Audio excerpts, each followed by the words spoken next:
hello, welcome back once again in basic electronics subject. So in the last lecture, we have completed the second type of rectifier, that is series inductor filter. So this series inductor filter we have seen with the help of all the three types of rectifier circuit, that is center tap, full wave rectifier, bridge full wave rectifier, and in the end half wave rectifier. So with the help of all these three rectifier circuit, we have seen the use of this series inductor filter. So this series inductor filter, it is also known by the name as choke filter, because this inductor is nothing but a coil. So this is also known by choke also. Now it is always placed in series to the rectifier and load resistance. It is always placed in series between the rectifier circuit and the load resistance. Now what is happening in this particular inductor, as we know the basic concept of inductor, inductor is used for passing DC and blocking AC, and similarly capacitor is used for passing AC and blocking DC. So that's why with the help of these two components we are allowing to pass DC through this inductor and blocking the AC. So that's only the thing we required at the output. We want pure DC. So that's why with the help of this series inductor filter, it is going to block AC and it is going to pass DC, and in this way you are getting some amount of filtering in the output of rectifier. So this is the just basic concept which we have seen in our last lecture, and I have ended the topic of series inductor filter. Now today we are going to see the third type of filter circuit which is used along with the rectifier circuit. It is LC filter. Now what is LC filter? As you can see, LC filter, the sentence written over here, it is a combination of series inductor and shunt capacitor to provide more filtering, which is used for low load as well as heavy load application. If you remember, we have seen in our last lecture that capacitor is used for low load application. Why? Because in capacitor filter, the ripple factor is inversely proportional to the load resistance. So the ripple factor is inversely proportional to load resistance. That's why capacitor filter we are using it for low load application. Whereas we have seen in series inductor filter, the ripple factor is directly proportional to load resistance. So that's why it is suitable for heavy load application. So in order to adjust the compensation between both the load application, that's why the third type of filter circuit is used, is a combination of series inductor and capacitor filter. So with the help of the use of both these component, it is going to be suitable for both type of application. So it is suitable for low load application as well as heavy load application, because capacitor and inductor combination both can find us and give us this particular purpose. तो okay, बात समझ में आ रही है आप लोगों को मैं क्या बोल रहा हूँ? तो लास्ट लेक्चर तक हम लोग ने दो टाइप के फिल्टर को देख चुके हैं, एक capacitor filter, shunt capacitor filter को देख चुके हैं, और सीरीज इंडक्टर फिल्टर को देख चुके हैं।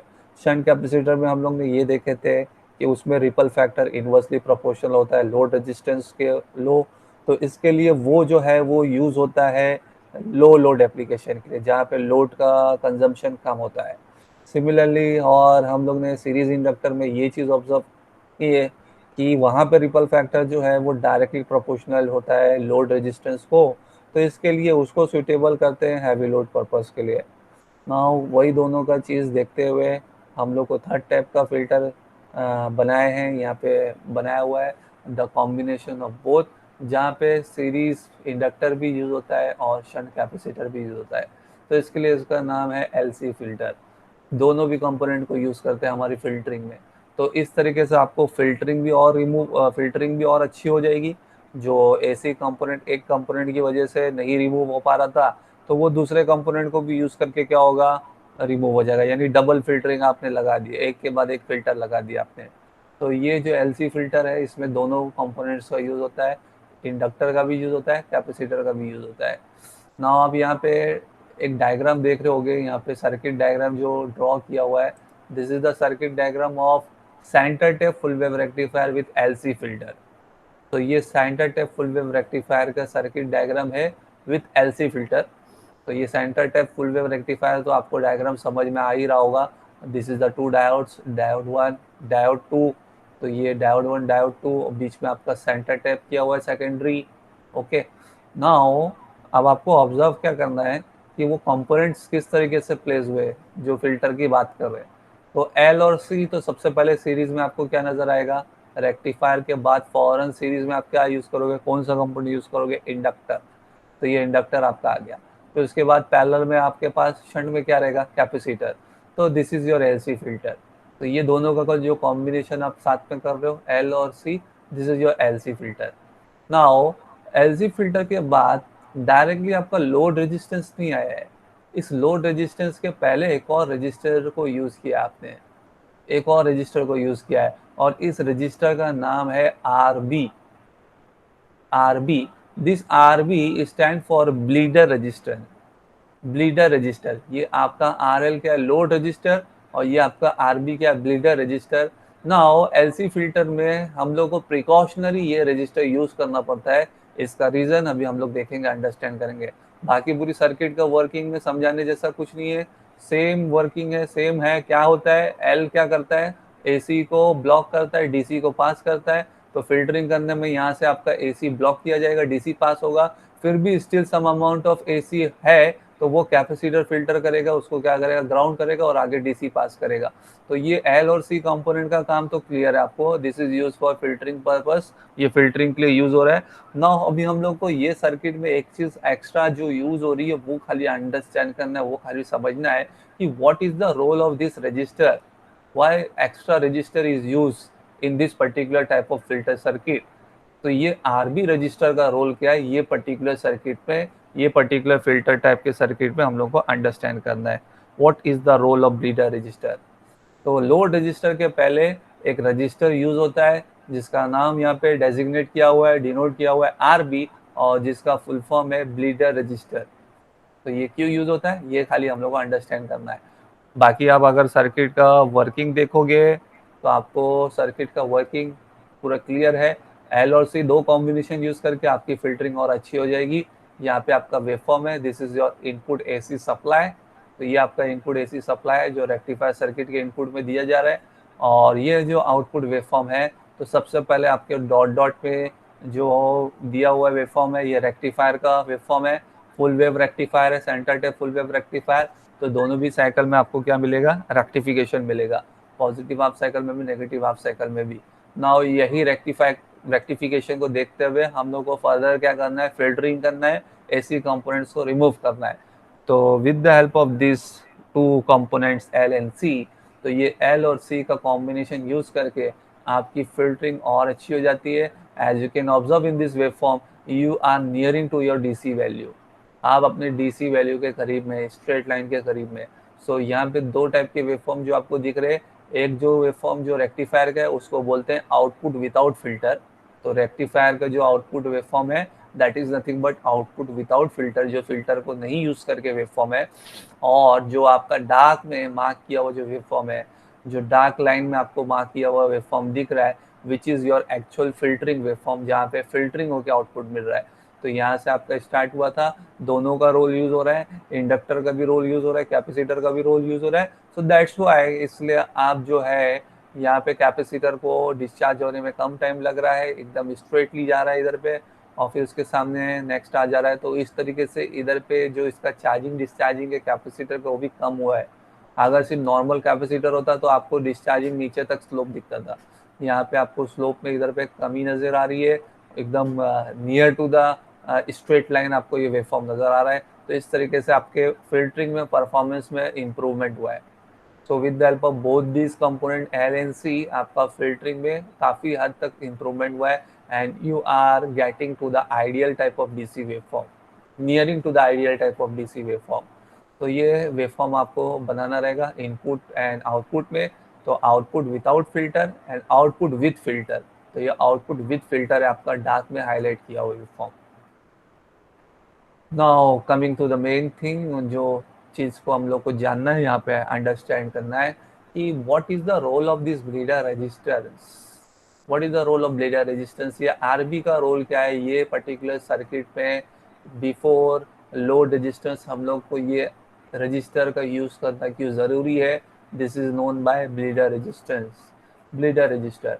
सो what is the written over here, explanation में क्या दिया हुआ है, RB is used in the circuit to ensure that current through inductor will flow continuously. If the current through inductor is interrupted, then back EMF will generate, which will cause increase in peak inverse rating of diode as well as increase in capacitor voltage rating, which will damage diode and capacitor. Therefore, RB is placed in parallel with RL. Now, जो कुछ लिखा हुआ था पता नहीं, आई hope आप लोग ने कितने लोग ने समझ पाए कि नहीं समझ पाए. नाउ ये जो आपका जो आरबी जो प्लेस किया हुआ है बिफोर लोड रेजिस्टेंस, ये एक प्रिकॉशनरी पर्पस के लिए प्लेस किया हुआ है. कौन से प्रिकॉशनरी पर्पस के लिए प्लेस किया हुआ है? ये इसलिए प्लेस किया हुआ है कि ये लोड रेजिस्टेंस के पहले ये रेजिस्टेंस लगाने से ये एंश्योर करेगा कि ये इंडक्टर के थ्रू आपका करंट जो है ना वो फ्लो होता हुआ रहे. करंट आपका रुकना नहीं चाहिए, इंटरप्ट नहीं होना चाहिए. अगर करंट इंटरप्ट हो जाएगा तो करंट इंटरप्ट होने की वजह से उसने यहाँ पे बहुत सारे प्रॉब्लम्स बताए. क्या बहुत सारे प्रॉब्लम्स बताए? एक प्रॉब्लम ये बताया कि जो डायोड यूज हो रहा है रेक्टिफिकेशन में, उनका पीक इनवर्स वोल्टेज रेटिंग बढ़ जाएगा. पीक इनवर्स वोल्टेज क्या होता है? वो रेटिंग जहाँ पे डायोड नॉन कंडक्शन मोड में होता है. जब डायोड रिवर्स बायस होता है तो नॉन रिवर्स बायस में जो मैक्सिमम वोल्टेज उसके सामने अक्रॉस में अपियर होता है, that is known as for peak inverse voltage. तो अगर ये कंटिन्यू फ्लो ऑफ करंट को सप्लाई नहीं मिलेगा, ये इंडक्टर के थ्रू आगे पास नहीं जाएगा, अगर करंट इंटरप्ट हो जाए तो वो सारे दूसरे प्रॉब्लम्स इस पर्टिकुलर सर्किट में आ जाएंगे. तो कौन से दूसरे प्रॉब्लम आ जाएंगे? एक इधर पे ये बताया जा रहा है कि जो आपका इधर पे पीक इनवर्स वोल्टेज है उस डायोड का वो बढ़ जाएगा. दूसरा, कैपेसिटर का भी रेटिंग बढ़ जाएगा. कैपेसिटर जो रेटिंग का यूज़ करते हैं, जो वैल्यू का यूज़ करते हैं, उसके रेटिंग में भी क्या होगा? इंक्रीज हो जाएगा. तो ये लोड रेजिस्टेंस के पहले जो आरबी जो है, सिर्फ इसका काम ये है, ये इंश्योर करना चाहता है कि ये सर्किट के थ्रू जो करंट जो है वो कंटिन्यूसली फ्लो होता रहे, करंट कहीं पर रुके नहीं. हालांकि हम लोग को रेक्टिफायर सर्किट में पता है जो डायोड कंडक्ट करता है उस डायोड की वजह से करंट फ्लो होता है, लेकिन इंडक्टर का रोल क्या है वो भी आपको पता है. इंडक्टर क्या करता है? Opposite any change in current, यानी चेंज इन करंट को अपोज करता है, नॉट फ्लोइंग इन करंट. तो जो करंट चेंज होता है ना उसको अपोज करता है. तो इसका मतलब ये मत समझना आप लोग सर ने तो बताए थे कि ये तो अपोज करता है करंट को. मैं अपोज करता है करंट को नहीं बताया हूँ, मैंने आपको क्या बताया हूँ? It opposes any change in current. तो करंट में जो चेंज होता है उसको अपोज करता है, नॉट द करंट. करंट को वो रोकता नहीं है, करंट को फ्लो होना चाहिए. तो ये आरबी लगाने की वजह से और एंश्योरिटी क्या हो जाती है? बढ़ जाती है. एंश्योरिटी क्या बढ़ जाती है कि हाँ इस तरीके से, और एंश्योरिटी बढ़ जाती है कि हाँ वो करंट को वो कंटिन्यूसली फ्लो में रखा है, करंट इज कंटिन्यूसली फ्लोइंग. तो अगर करंट कंटिन्यूसली फ्लो नहीं होगा तो उसकी वजह से दूसरे प्रॉब्लम्स हो जाएंगे. क्या प्रॉब्लम्स हो जाएंगे? डायोड का पीक इनवर्स वोल्टेज रेटिंग क्या हो जाएगा? बढ़ जाएगा. ये कैपेसिटर में जो चार्जिंग डिस्चार्जिंग का काम है, अगर कंटिन्यूसली करंट नहीं फ्लो होगा तो फिर ये चार्जिंग डिस्चार्जिंग क्या करेगा? तो इसलिए सब इंश्योर करना ज़रूरी है. आरबी को इसलिए प्लेस किया हुआ है कि हाँ इस तरीके से कि यहाँ पे जो करंट फ्लो है वो चलता रहे, कंटिन्यूसली फ्लो में चलता रहे, वो इंटरप्ट ना हो. अगर वो इंटरप्ट होता है तो ये भी प्रॉब्लम में आएगा, ये भी प्रॉब्लम में आएगा. So diode is also may get damage and capacitor due to its rating, उसकी रेटिंग की वजह से उसकी रेटिंग में चेंज हो जाएगा, रेटिंग परफॉर्मेंस में चेंज होने की वजह से वो भी डैमेज हो जाएगा. तो एक प्रिकॉशनरी के हिसाब से ये ब्लीडर रजिस्टर का यूज़ करते हैं हम लोग इस पर्टिकुलर सर्किट में, एलसी टाइप के फिल्टर सर्किट में.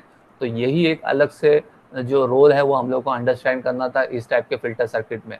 बाकी ये फिल्टर सर्किट का वर्किंग तो वैसे ही नॉर्मल है, जो इंडक्टर का कंपोनेंट का वर्किंग है, जो कैपेसिटर का कंपोनेंट का वर्किंग है, सेम वही वर्किंग होता है. फिल्टरिंग और अच्छी हो जाती है दो कंपोनेंट को यूज़ करके. तो लेकिन एक प्रिकॉशनरी के हिसाब से हम लोग को क्या यूज़ करना पड़ता है?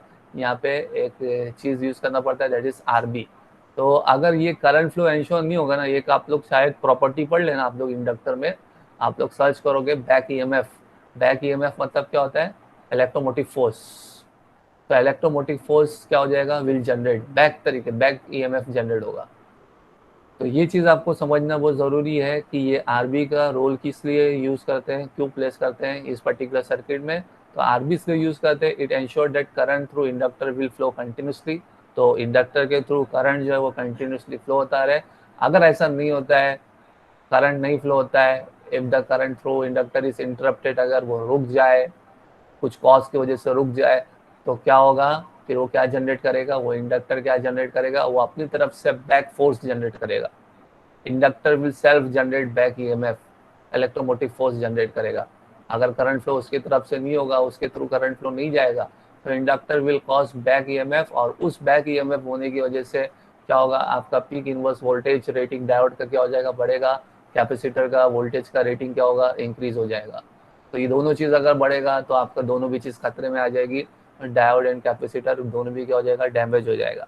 तो इसके लिए एक प्रिकॉशनर के हिसाब से हम लोग को क्या प्लेस करना पड़ता है, लोड रेजिस्टेंस के पहले पैरेलल में एक आरबी रजिस्टर को प्लेस करना पड़ता है, एक रजिस्टर को प्लेस करना पड़ता है, ताकि ये करंट का फ्लो कंटिन्यूसली उस इंडक्टर के थ्रू होता हुआ रहे। I hope you must be getting what I am trying to say. तो मैं क्या बताने की कोशिश कर रहा था वो शायद आपको पॉइंट क्लियर हो रहा हो। So now what is the expression of ripple factor, ये पर्टिकुलर टाइप के सर्किट में what is the expression of ripple factor. तो रिपल फैक्टर के एक्सप्रेशन में आपको क्या नजर आएगा, 1/6√2 omega square L C. So in this ripple factor expression, if you observe carefully, you are not getting any in the numerator denominator RL load resistor. तो load register ना तो आपको न्यूमरेटर में नजर आ रहा है, ना तो डिनोमिनेटर में नजर आ रहा है। जो चीज़ हम लोग ने रिपल फैक्टर सीरीज का इंडक्टर में देखे हैं जो न्यूमरेटर में होता है, और जो रिपल फैक्टर में लोड रेजिस्टेंस डिनोमिनेटर में होता है in case of shunt capacitor filter, तो वो दोनों भी एक्सप्रेशन से गायब है। न्यूमरेटर और डिनोमिनेटर से लोड रेजिस्टेंस यहाँ से रिमूव्ड है। Your ripple factor is directly given as 1/6√2 omega square LC, this L value and C value which you are using in your capacitor। तो जो आप L और C की वैल्यू जो यूज करें उसकी रेटिंग वहाँ पे आएगा, फॉर्मूले में आएगा। तो ये एक्सप्रेशन से आपको क्लियर हो रहा है from the above expression ripple factor is not dependent upon RL। तो ये एक्सप्रेशन से हमको ये क्लियर हो रहा है कि इसमें का ये फिल्टर का रिपल फैक्टर लोड रेजिस्टेंस के ऊपर डिपेंड नहीं होता है, therefore it is used for low load application as well as heavy load application. तो इसके लिए एलसी फिल्टर जो है वो दोनों भी टाइप के एप्लीकेशन के लिए यूज़ किया जा सकता है, लो लोड एप्लीकेशन के लिए भी और हैवी लोड एप्लीकेशन के लिए भी। जहाँ पे सिर्फ शंट कैपेसिटर लो लोड के लिए यूज़ होता था और सीरीज इंडक्टर हैवी लोड के लिए यूज़ होता था, तो with the help of combination of both, ये दोनों का कॉम्बिनेशन यूज़ करके अब हम इसको यूज़ कर सकते हैं दोनों भी टाइप के एप्लीकेशन के लिए, लो लोड के लिए भी as well as heavy load application के लिए भी। I hope you must be have getting the working of this bleeder resistor. बाकी सारी चीज़ सेम ही है, किसी में कोई कुछ अलग नहीं है। अगर आप ध्यान से देखोगे full wave bridge rectifier with LC filter, तो full wave bridge rectifier with LC filter में भी वही है। आपका ये रेक्टिफायर सर्किट है, ये एलसी फिल्टर है ना। एलसी फिल्टर के बाद में प्रिकॉशनरी आपने क्या यूज़ किए, ब्लीडर रजिस्टर, और उसके पैरेलल में फिर बाजू में क्या यूज़ किया, लोड रजिस्टर, और इधर पे output voltage, DC output voltage. तो आप जहाँ पे भी देखोगे तो जब भी एलसी फिल्टर की बात होगी, तो एलसी फिल्टर जब भी बनाओगे तो उसके आगे आपको एक आरबी रजिस्टर भी यूज़ करना है, ब्लीडर रजिस्टर भी यूज़ करना है। आरएल के पहले यानी दो रजिस्टर यूज़ होंगे ये सर्किट में, एक पहला आरबी नाम का होगा, फिर बाद में आरएल नाम का होगा, लोड रेजिस्टेंस का नाम का होगा। बाकी आपका सेम वर्किंग है, वेवफॉर्म भी आपको सेम नज़र आएगा। ये एसी सप्लाई और ये output without filter and output with filter. So this is your output without filter, and dark line which is nearing to the ideal DC, it is output with filter. Similarly the half wave rectifier with LC filter also, तो ये आपका half wave rectifier है। Half wave rectifier में इसके बाद में ये L और ये C, तो LC फिल्टर हो गया। उसके बाद में प्लेस क्या किया आपने, RB ब्लीडर रजिस्टर, उसके बाद में आपने क्या प्लेस किए, RL लोड रजिस्टर। तो ये हर जगह पे आपको जहाँ पे भी एलसी फिल्टर यूज हुआ है तो वहाँ पे ये रजिस्टर भी यूज हुआ है, आरबी भी यूज हुआ है, bleeder resistor. So bleeder resistor के बाद आरएल है ना। ये इसका वेवफॉर्म है, as we know very well कि हाफ वेव रेक्टिफायर में एक साइकिल का रेक्टिफिकेशन नहीं मिलता है, तो वो हिसाब से आपको थोड़ा वेवफॉर्म में चेंजेस नज़र आएगा। तो this is a waveform output with filter and output without filter.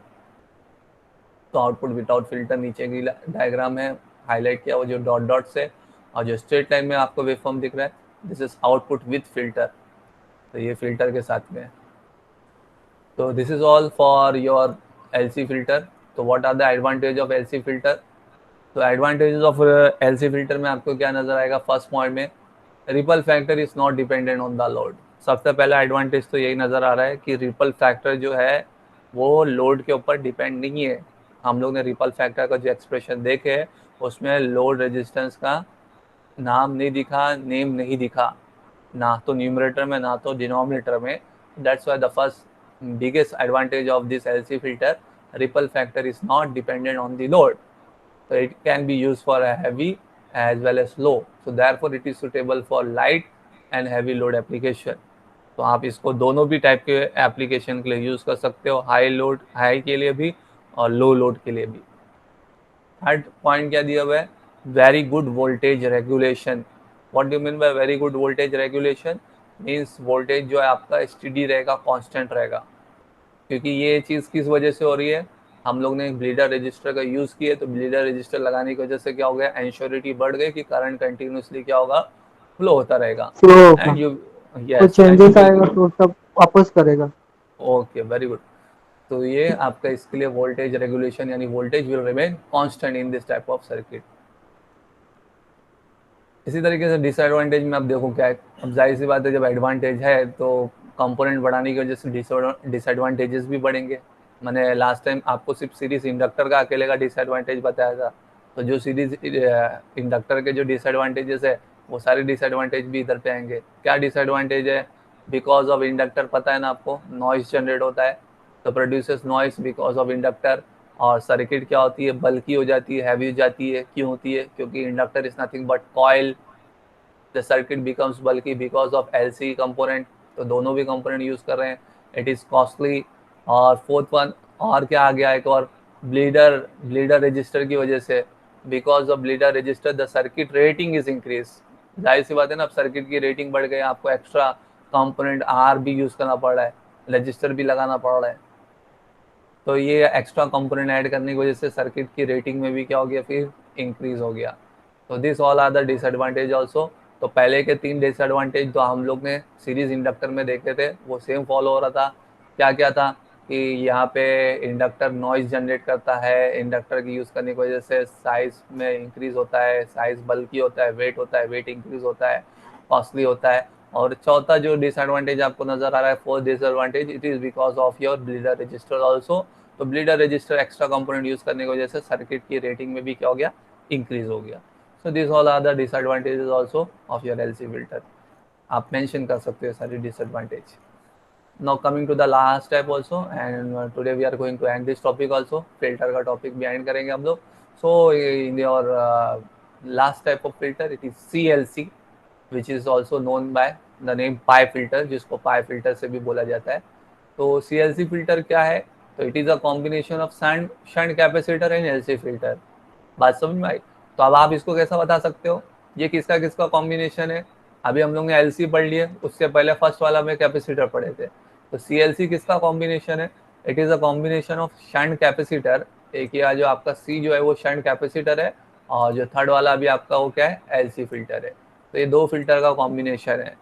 तो CLC फिल्टर किसका किसका कॉम्बिनेशन है? It is a combination of shunt capacitor and LC filter. The two capacitor C1 C2 are of same value. तो जो आप C1 और C2 use करोगे ये फिल्टर में, जो दो कैपेसिटर आप लोग यूज करने वाले हो, दोनों की रेटिंग, दोनों की वैल्यू क्या होगी, सेम होगी. C1 and C2 will be of same value. From the front end of rectifier, shunt capacitor is used. Therefore, this filter is having all the characteristic and advantages of shunt capacitor filter. ध्यान से जरा आप लोग देखो, यहाँ पे क्या बताया गया है, ये सेकंड पॉइंट में बहुत इंपॉर्टेंट बात बताया गया है कि अगर हम लोग फ्रंट एंड की तरफ से देखेंगे, फ्रंट साइड से देखेंगे, तो फ्रंट साइड से देखने में सबसे पहली चीज क्या प्लेस हो रही है यहाँ पे, शंट कैपेसिटर. तो ये टाइप के फिल्टर में जो सारी कैरेक्टरिस्टिक्स है, जो सारा बिहेवियर है, वो ज्यादातर पूरा बिहेवियर जो फॉलो होने वाला है वो किसका फॉलो होने वाला है, दिस पर्टिकुलर शंट कैपेसिटर का. क्योंकि फिल्टर में सबसे पहले जो चीज प्लेस होती है उसी के हिसाब से पूरा बिहेवियर होता है, उसी के हिसाब से पूरा वर्किंग होता है. एलसी में इंडक्टर पहले था तो वो हिसाब से पूरा वर्किंग था, उसका एडवांटेज डिसएडवांटेज फॉलो हो रहा था. अब यहाँ पे क्या होगा, यहाँ पे CLC में ये किसका कॉम्बिनेशन है, C shunt shunt capacitor C capacitor. और LC. तो पहले जो फ्रंट में जो आ रहा है, पहले जो फ्रंट में कंपोनेंट जो आ रहा है, उसी का पूरा कैरेक्टरिस्टिक बिहेवियर फॉलो होगा, उसी के ऊपर डिपेंड करेगा पूरा ये. नो डाउट फिल्टरिंग आपकी अच्छी होगी क्योंकि आपने नंबर ऑफ कंपोनेंट्स इंक्रीज कर दिए, लेकिन अगर ओवरऑल सर्किट का बिहेवियर देखोगे, अगर ओवरऑल सर्किट का आप वर्किंग अंडरस्टैंड करना चाहोगे कि ये कौन से लोड के लिए, एप्लीकेशन के लिए सुटेबल है, इसमें क्या होता है, तो वो चीज़ आपका डिपेंड करता है फ्रंट में कौन सा टाइप का कंपोनेंट यूज कर रहे हो. तो फ्रंट साइड में जो कंपोनेंट आप यूज कर रहे हो उसी के हिसाब से पूरा सर्किट के फिल्टर का बिहेवियर होगा। बाकी आपको फिल्टरिंग में इंप्रूवमेंट होगा क्योंकि आपने बैक टू बैक बहुत सारे कंपोनेंट यूज कर दिए, पहले सी यूज किए, फिर एल यूज किए, फिर सी यूज किए, तो नो डाउट फिल्टरिंग आपकी एकदम अच्छी होगी, तीनों के कंपैरिजन से सबसे ज्यादा फिल्टरिंग इसमें होगी। लेकिन अगर ओवरऑल फिल्टर सर्किट का बिहेवियर की बात करोगे तो बिहेवियर के हिसाब से जो पूरा बिहेवियर फॉलो होने वाला है वो किसका फॉलो होने वाला है, शंट शंट कैपेसिटर का फॉलो कैपेसिटर। होगा। Very good. So from the front end, the capacitor, shunt capacitor is used. Therefore, the filter is having all the characteristic and advantage of shunt capacitor filter. So with the help of CLC filter, the ripples reduce to a great extent. That is, output is exactly up to pure DC. तो ये बहुत important point है जो मैं आपको बता रहा था अभी कि अगर आप ये CLC यूज करते हो तो with the help of CLC filter the ripples यानी जो AC कंपोनेंट आउटपुट में है वो एकदम रिड्यूस हो जाते हैं पूरे ग्रेट एक्सटेंट तक, और इस तरीके से आउटपुट आपका exactly up to pure DC तक आ जाता है। जैसा आपका प्योर डीसी होता है, स्ट्रेट लाइन वाला होता है, वैसे तक आपका पूरा आ जाता है सीएलसी फिल्टर को यूज करके। तो this is a circuit diagram. अब यहाँ पे आपका सर्किट डायग्राम आ गया। तो सर्किट डायग्राम में क्या नजर आएगा आपको, तो सर्किट डायग्राम में आपका ये bridge type rectifier circuit diagram use हुआ है पहले। तो this is your bridge type rectifier circuit. Now front में सबसे पहले आपको क्या बोला गया है, कैपेसिटर यूज होगा, शंट कैपेसिटर, फिर इंडक्टर, फिर शंट कैपेसिटर, फिर directly load resistance. Now in this circuit there is no use of leader resistor. Why? क्यों लीडर रजिस्टर का यूज नहीं किए? क्योंकि सर्किट के फ्रंट में सबसे पहले क्या आ गया, कैपेसिटर। तो जो सेकंड पॉइंट हम लोग पढ़ रहे थे ना, ये कैपेसिटर। Second, very good. तो ये सेकंड पॉइंट की वजह से ही सारा वर्किंग अब इस पर्टिकुलर फिल्टर का डिपेंड करता है। तो जब फ्रंट में कैपेसिटर आ गया तो देयर इज नो वरी, आपको वरी करने की जरूरत नहीं है कि कंटिन्यूसली करंट फ्लो होगा कि नहीं फ्लो होगा यहाँ से इंडक्टर से। तो ये कैपेसिटर अपना ध्यान दे रहा है चार्जिंग डिस्चार्जिंग का, तो वो हिसाब से आपकी एंश्योरिटी का कोई टेंशन नहीं है, कोई प्रॉब्लम नहीं है। तो ये जो पूरी सर्किट का जो बिहेवियर है वो शंट कैपेसिटर पूरा रोल प्ले कर लेगा, ले लेगा। सो दैट्स वाई इस पर्टिकुलर सर्किट में आपको यहाँ पे ब्लीडर रजिस्टर लगाने की जरूरत नहीं है। वो सिर्फ आपका सीरीज अपना एल था, एलसी फिल्टर था, तो वहाँ पे आपको ब्लीडर रजिस्टर लगाने की जरूरत थी। So in this type of circuit, there is no worry of precautionary adding RB bleeder register because of front shunt capacitor. तो फ्रंट शंट कैपेसिटर के हिसाब से पूरा कैरेक्टरिस्टिक बिहेवियर ले लेगा ये टाइप का। जस्ट आप क्या हो रहा है मालूम, ये पूरा बिहेवियर फॉलो करेगा शंट कैपेसिटर का, लेकिन नंबर ऑफ कंपोनेंट लगाने की वजह से फिल्टरिंग और अच्छी हो गई, इंप्रूव हो गई, फिल्टरिंग और अच्छी हो गई। सी के बाद फिर एल आ गया, फिर सी आ गया, यानी एक कंपोनेंट ब्लॉक कर रहा है तो दूसरा भी ब्लॉक कर रहा है, फिर तीसरा भी ब्लॉक कर रहा है। तीन टाइम्स आपने क्या किया, back to back component use करके आपने एसी कंपोनेंट को रोके, तो आगे आपको उतना ही अच्छा डीसी मिलेगा। तो इसलिए डीसी आपको एकदम अच्छा मिलेगा आउटपुट। तो this is a wave form. तो ये वेव फॉर्म है, एसी सप्लाई आपका, रेक्टिफायर का आउटपुट। और देखो बनाया गया तो सब सिमिलर टाइप का ही वेव फॉर्म, लेकिन वो लिखने में आप उसको लिखते हैं कि it is getting more up to DC. अब आपका वेव फॉर्म में तो आप बनाओगे तो थोड़ा इस तरीके से माइनर तरीके का तो दिखाना पड़ता है, लेकिन तीनों का सबसे अच्छा जो आउटपुट है वो किसका है, तीनों कंपेयर, चारों में का कंपैरिजन में सबसे अच्छा जो आउटपुट है वो किसका है, सीएलसी का ही है, पाई फिल्टर का है। तो यहाँ पे आउटपुट विदाउट फिल्टर है या आउटपुट विद फिल्टर है। अब आप अपने हिसाब से और एकदम करीब के हिसाब से बना सकते हो, near to the DC value. तो यहाँ पे सिर्फ एक ही फिल्टर का इसलिए यूज किया गया है, एक ही फिल्टर का सर्किट डायग्राम करके मैंने बनाया हूँ। बाकी अब अपना अगर इसी तरीके से हाफ वेव रेक्टिफायर हो या centre tap full wave rectifier हो तो आपको ये तीन कंपोनेंट का इसी तरीके से डायग्राम बनाना है। पहले C1 आएगा, फिर L आएगा, फिर C2 आएगा, C1L C2, और बाद में RL। तो रेक्टिफायर सर्किट होगा C1L C2 फिर RL, चाहे centre tap full wave rectifier बोलो चाहे हाफ वेव रेक्टिफायर बोलो, ये फिल्टर इसी तरीके से प्लेस होंगे। और दैट्स वाई इसलिए इसको क्या बोलते हैं, ये कौन सा शेप रिप्रेजेंट करता है, C1 एंड C2 ऊपर बीच में L, तो ये रिप्रेजेंट करता है पाई। पाई। तो दैट्स यस वेरी गुड। तो दैट्स वाई इसको क्या कहते हैं, पाई टाइप फिल्टर भी कहते हैं, क्योंकि इसका जो शेप है फिल्टर का वो पाई सिंबल के जैसा रिप्रेजेंट करता है। दैट्स वाई इसको ऑल्सो पाई के नाम से बोला जाता है। Now coming to the expression of ripple factor, जो चीज़ हम लोग देखते हैं, जो हम लोग चीज़ के ऊपर ध्यान देते हैं, तो इस पर्टिकुलर फिल्टर सर्किट का जो रिपल फैक्टर है वो आप अगर ध्यान से देख रहे होगे तो ripple factor is equal to क्या दिया हुआ, 1/2√3 omega square L, that is inductor which is use in the circuit, C1 capacitor C1, C2 capacitor C2 and into RL आ गया। तो अगर आप ये रिपल फैक्टर का एक्सप्रेशन देखेंगे तो C1 C2 L तो 3 कंपोनेंट यूज होते हैं फिल्टर में, वो तो आ ही गया है, ठीक है। लेकिन अब यहाँ पे डिनोमीटर में RL आया है। डिनोमीटर में RL क्यों आया है? बिकॉज ये कैरेक्टरिस्टिक बिहेवियर किसका फॉलो करेगा? शंट कैपेसिटर का। Capacitor, shunt capacitor. Very good. तो शंट कैपेसिटर फिल्टर का बिहेवियर मतलब लोड रेजिस्टेंस आएगा पिक्चर में, और रिपल फैक्टर इनवर्सली प्रोपोर्शनल होगा लोड रेजिस्टेंस को। तो दैट्स वाई ये टाइप का फिल्टर भी आपका किसके लिए यूज होगा? It is going to be suitable for low load application. तो जब भी आपका रिपल फैक्टर इनवर्सली प्रोपोर्शनल होता है लोड रेजिस्टेंस को, तो इसका मतलब ये होता है कि वो टाइप का फिल्टर कौन से पर्पज के लिए सुटेबल करता है? लो लोड एप्लीकेशन के लिए सुटेबल करता है। जिस तरीके से आपका शंट कैपेसिटर लो लोड के लिए सुटेबल था, उसी तरीके से ये आपका पाई फिल्टर भी किसके लिए सुटेबल करेगा? लो लोड एप्लीकेशन के लिए। तो from the above expression ripple factor is inversely proportional to RL। तो ripple factor is inversely proportional to RL है, therefore it is suitable for low load application. तो लो लोड एप्लीकेशन के लिए ये suitable है। Now what are the advantage of pi filter? तो ripple factor is very low, ये एक तो एडवांटेज है। रिपल फैक्टर सबसे कम होता है। चारों फिल्टर सर्किट में सबसे कम रिपल फैक्टर देने वाला जो सर्किट है वो यही है। बहुत ज़्यादा फिल्टरिंग होती है। तो the ripple factor is very low and high DC voltage, और सबसे ज़्यादा DC वोल्टेज भी आपको ये सर्किट से मिलेगा। बाकी डिसएडवांटेज में और क्या क्या आ जाएगा? जो सारे डिसएडवांटेज आपने इंडक्टर के देखे थे, क्योंकि इंडक्टर यूज हो रहा है तो इट इज़ बल्कि, it is costly, because more number of components, ज़्यादा नंबर ऑफ कंपोनेंट यूज हो रहे हैं, सबसे ज़्यादा नंबर ऑफ कंपोनेंट्स यूज हो रहे हैं। Current rating of inductor must be high, तो जो इंडक्टर यूज कर रहे हो उसका करंट रेटिंग भी हाई होना चाहिए। It is suitable for low load application. और डिसएडवांटेज में एक पॉइंट ये भी ऐड हो गया, क्योंकि इसमें ripple factor inversely proportional load resistance को, तो ये किसके लिए सुटेबल है? सिर्फ लो लोड के लिए, हैवी लोड के लिए सुटेबल नहीं है। तो वो अपना पॉइंट बनता है डिसएडवांटेज का। तो it is suitable for low load application. I think you must be have clear with the advantage and disadvantages also.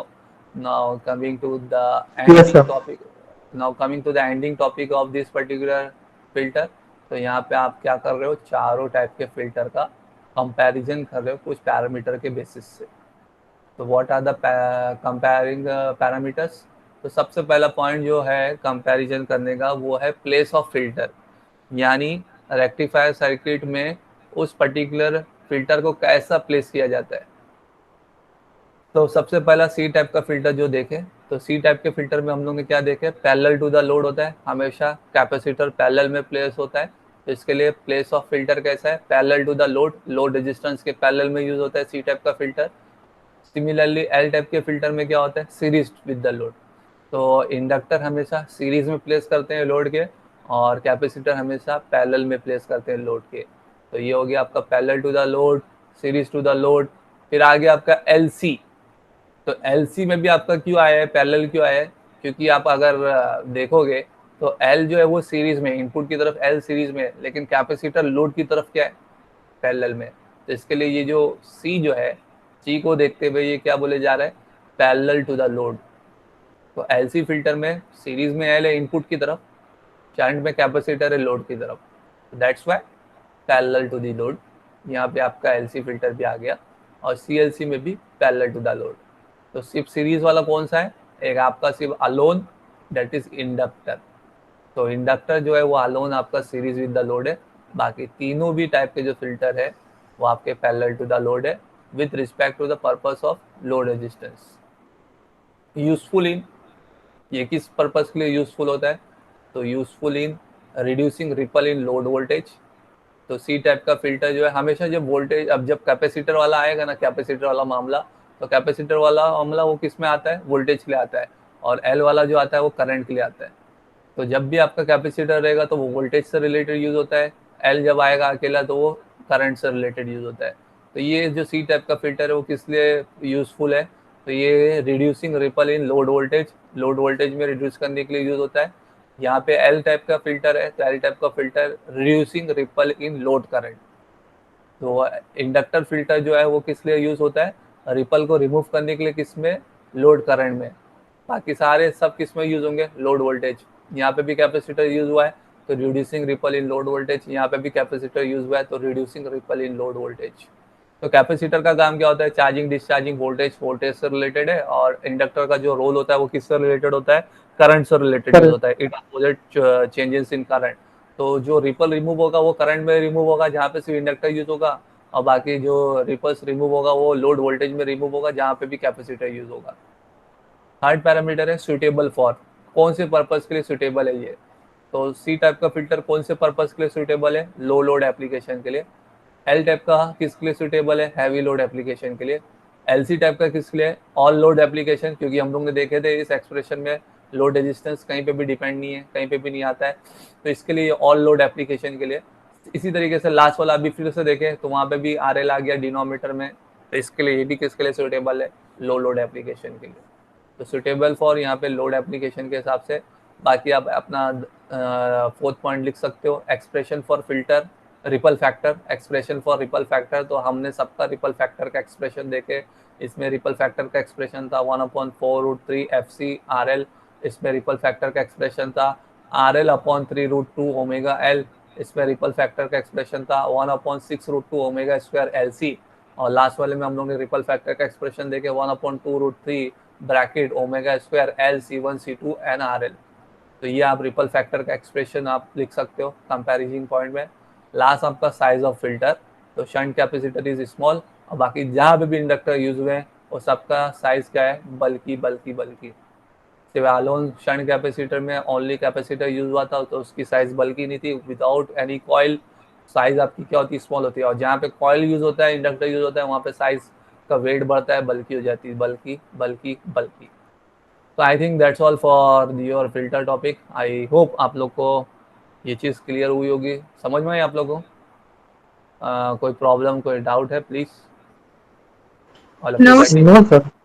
Okay, so I hope आप लोग ने फिल्टर का टॉपिक भी अच्छी तरीके से समझ पाए होंगे, गो थ्रू हुए होंगे। तो थोड़ा फिर से आप लोग रिव्यू करना एक बार, जो चीज़ मैं आपको बता रहा हूँ एक बार फिर से आप लोग उसको यस सर। देखना, नोट्स को देखना, ताकि और अच्छे तरीके से आपको क्लियर हो जाए। So I think that's all for today's lecture now. Thank you very much all of you for joining, listening and understanding. इसी तरीके से घर पे भी आप लोग स्टडी करो, टाइम दो। Thank you very much.